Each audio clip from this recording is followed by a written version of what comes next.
Alright, magandang umaga po sa inyo mga boss, mga ma'am, mga sir. Ayusin ko muna itong aking shades para pogi tayo din. Okay, andito ulit ako sa Botolan. May binebenta pa ulit na isang beach property dito. Although hindi po siya beachfront, pero malapit siya sa dagat. Ayan po. Ito yung kinontent ko kahapon, ano. Yan yung for sale kahapon. Meron po tayong vlog niyan. Luxurious Fortress ang title niyan. Ganyan kalayo ang dagat mula dito sa binebentang beach property. Yan. Ito po yung beach property na binebenta. This is 2,068 square meters of clean title. Naka-fence, naka-fence ang buong property. Very accessible. This is about 5 hours or 4 to 5 hours drive from Metro Manila. And this is about 5 minutes away from National Highway. This property or this beach resort ay matagal na po nag-ooperate to. For 20 years. It's been in operation, 24 years to be exact. It has 19 rooms and very spacious pa, oh. Maganda yung kanilang pagkaka layout, no? Yung pinaka master plan nila kasi maluwag pa dito sa gitna. Pwede pa mag-develop dito or maglagay pa ng mga structures pagdating ng araw kung halimbawa gusto nilang mag-expand or gusto nilang i-expand yung kanilang room accommodation. Okay? By the way, ito pong property na to or itong business na to, resort na to ay isang lock, stock and barrel operation. Meaning, i-assume nyo na lang, let's say binili nyo ngayong araw na to, kinabukasan may nag-check-in, sa inyo na yung kita nun, di ba? Pwede na kayong kumita agad. Ang advantage po ng mga ganitong resort ay meron na po itong mga steady flow of clients or customers. Dahil nga isa po sila sa mga pioneers dito sa lugar na to, sa Botolan, Zambales. So, kaya kung mapapansin ninyo, very, old style yung kanila, old school ang kanilang mga kwarto. Dito may mga rooms dyan, meron doon. Tapos, may mga puno ng mangga. Ayan o. At napakalilim dito sa lugar na to. From here, maririnig nyo po yung alon ng dagat.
At saka yung simoy ng hangin, napakasarap.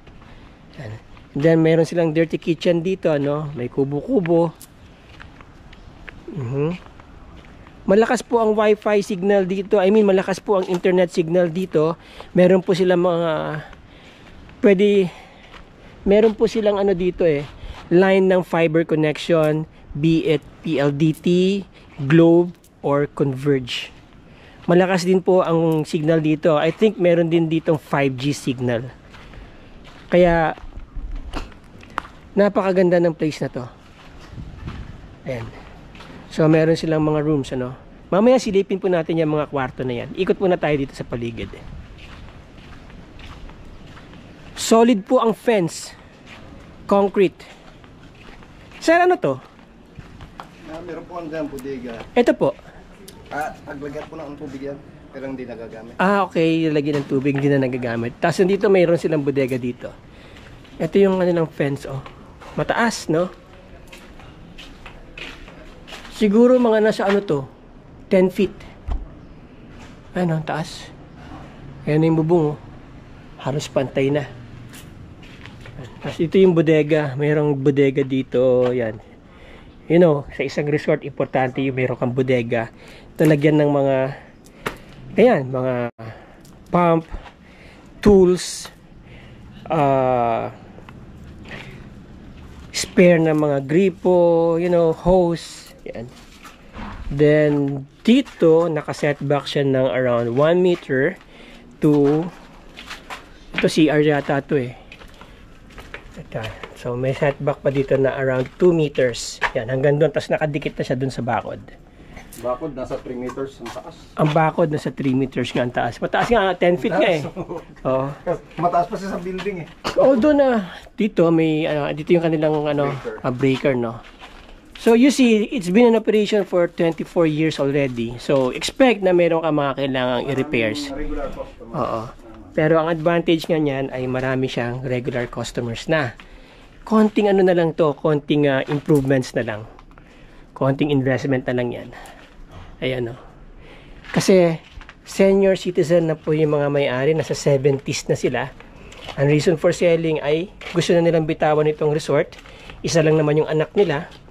So gusto na nilang enjoy yung rest ng kanilang, you know, lifetime. Nakakapagod din po kasi para sa mga senior citizen ang mag-manage ng ganitong resort. Kahit na maliit yan, siyempre yung mga isipin, kailangan ng ganito, kailangan ng ganon, you know. Yan. May mga rooms pa dito, oh.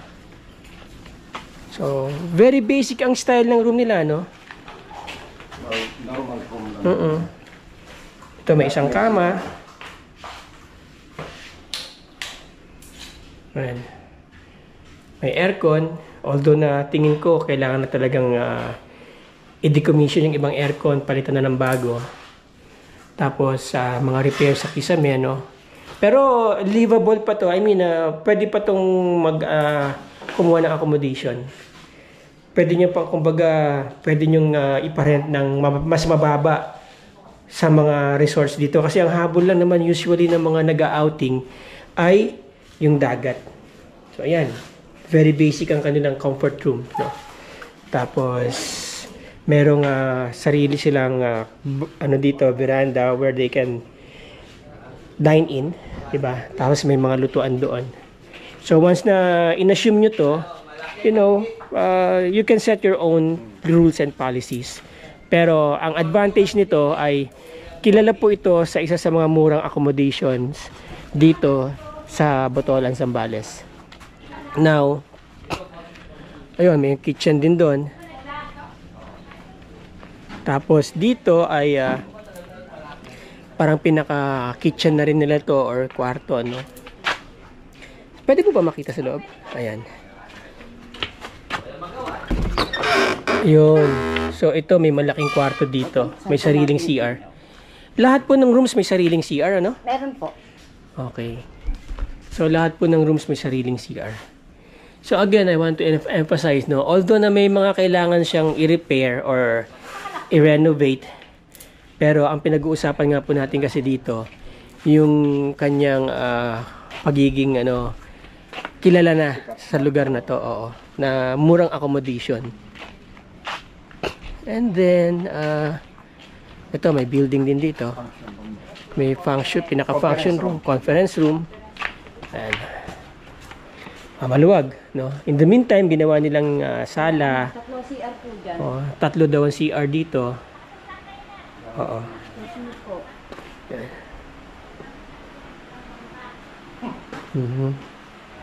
Ito, ano po ito? Kwarto rin to. Ito, may kwarto pala dito. Ayan, oh. May kwarto dito, may sariling... O, pwede po para mas maganda. Opo. Kumbaga, ano to, family, pang-family. Oo, pang dormitory style accommodation. Yan. And then dito ay ayan. Oo, may CR. Yung dito po, dalawa kasi. Pasok ka na po. Opo, sige po. Ayan. Ayun. Okay. So nakahiwalay yung urinal doon sa water closet. Nasa labas itong lavatory. So, pwedeng may gumamit 3 sabay-sabay, no? Alright. So, yan. Maluwag itong area na to, no? Okay. Ma'am, ano pong year na construct itong mga building dito? Itong mga staff? 2020? 25 years na talaga. 25 years. Opo. 1 year Yeah. before nang nag-start sila. Okay. So, 1999. 1999 po na construct itong mga building, ano? Kasi yung sa kabila po, Oo. sa may umuupa, yung So, office. so ito yung pinaka-front office nila nandito. Pero may umuupa kasi ngayon. Yan. Okay lang po, ma'am. Maski hindi na po natin tignan. Kwarto din po siya. May kwarto rin sa loob. Opo, malaki po din yung kwarto. Malaki din yung room, no? Tapos ito po ay comfort room. Hindi po, kwarto din po. Kwarto din yan. Okay, for rent. Kwarto din Oo. po ito. Okay. Tao po. Ayan. Alright. Room din siya. Okay, sige, sige. Alright, so may room din, ano? Tapos dun sa likod, sa kusina, may kwarto pa May din. rooms pa, may room Oo, pa rin yun yung doon. room ko. Alright. So, bali ilang rooms lahat ito, ma'am? Bali, 21 po. 21 rooms. Yun, may room din dito. So ito parang barkada area, no, kasi sharing sila ng veranda. May rooms din. Yung mga room nila halos pare-pareho lang ng laki. Can accommodate up to 4 heads yan. Ako sa tingin ko, no. Ang market po nito hindi naman mga high-end na mga bakasyonista. Usually ang market po nito yung mas marami pangmasa, pang young professionals, no, na gustong ma-experience ang tabing dagat. Yan. Pero syempre yung mag-a-assume ng business na to, pwede nyo namang i-level up yung accommodation, ano niya, amenities. Alright, so there you go, mga boss, mga ma'am, mga sir, no.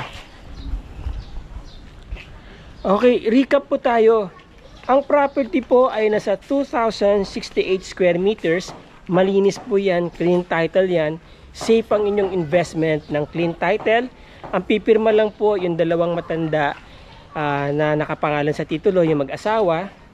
Ang advantage po ng lugar na to or ng resort na to ay it's been in operation for 24 years. So parang ikikik nyo na lang uli dahil medyo nawala sila sa momentum nung medyo matanda na sila. Medyo naglalaylo na sila, ano po, sa pag-ooperate bilang isang beach resort na po.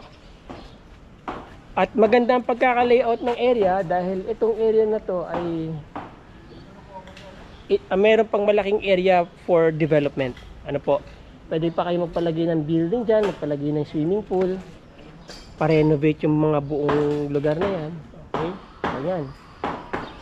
So, kung interesado po kayo sa property na to, mga boss, mga ma'am, mga sir, pwede po natin i-schedule ang inyong visitation. Yung may-ari po mismo makakausap ninyo. Binibenta po nila ito ng 18 million pesos. I would say na pakikinabangan nyo pa to, magde-generate pa po to ng significant income provided na, you know, ma-manage lang na maayos and then unti-unting i-develop. Kung halimbawang hindi pa naman ganun kalaki yung pondo, pero kung halimbawang may enough fund, gustong i-develop agad, ready na po ang market nito. Nag-aabang lang ng magandang accommodation. In fact, every year punuan po dito sa Zambales. Wala po kayong halimbawa mahal na araw, pupunta kayo walk-in, wala po kayong matutuluyan, especially from Subic to Iba, Zambales. Punuan po lagi dyan. Okay? So, nandyan lang po ang aking contact details, ano, yung aking Viber, WhatsApp, and Globe. Nandyan po ang aking email address. Yung aking mga ibang contact details, click nyo lang yung more dyan, yung sa description. Nandyan po yung aking Facebook link kung gusto nyo akong i-message. Right, mga boss, mga ma'am, mga sir, maraming salamat po sa inyong oras. And I hope, again, na i-present ko ng maayos itong property na to. Sabi ko nga, for further details, for further inquiries, please get in touch. Till the next video, mga boss, mga ma'am, mga sir. Ciao!